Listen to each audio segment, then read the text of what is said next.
ఈరోజు మనం common neurological symptoms గురించి తెలుసుకుందాం. అంటే ఏ సింటమ్స్ కనిపిస్తే మనము ఇగ్నోర్ చేయకుండా వెంటనే న్యూరాలజిస్ట్ని కలవాలి అనేది తెలుసుకుందాం. First thing, headache, recent onset headache. ఈ మధ్య కాలంలో ఇంతకుముందు ఎప్పుడు లేకుండా రీసెంట్గా హెడేక్ వస్తే అది ఇంపార్టెంట్. దాన్ని ఐడెంటిఫై చేయాలన్నా ఎందువల్ల వస్తుంది అనేది, దాన్ని వెంటనే హాస్పిటల్కి వెళ్ళి డాక్టర్ని కలవాల్సి వస్తుంది.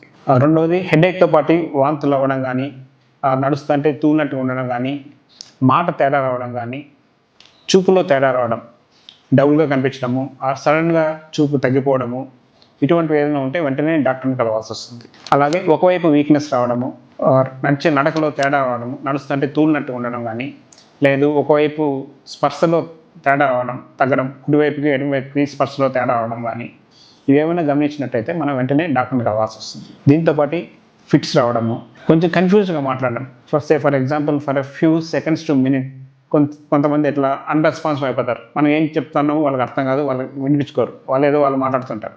మళ్ళీ కొంచెం తర్వాత ఏం జరిగింది, నాకేం జరగలేదు అంటారు. That is also one type of seizure. So అటువంటివి ఏదైనా వచ్చినప్పుడు వెంటనే డాక్టర్ని కలవాల్సి వస్తుంది. అలాగే మెమరీ లాస్ ఏమైనా ఉన్నా, యూరిన్ రాకుండా సడన్గా నిలిచిపోవడం జరగడము, సడన్గా 2 కాళ్ళు వీక్నెస్ రావడము, నడుస్తూ అంటే తూలడము, ఈ సింటమ్స్ ఏమైనా వచ్చినా కూడా మనం వెంటనే డాక్టర్ని కలవాల్సి వస్తుంది.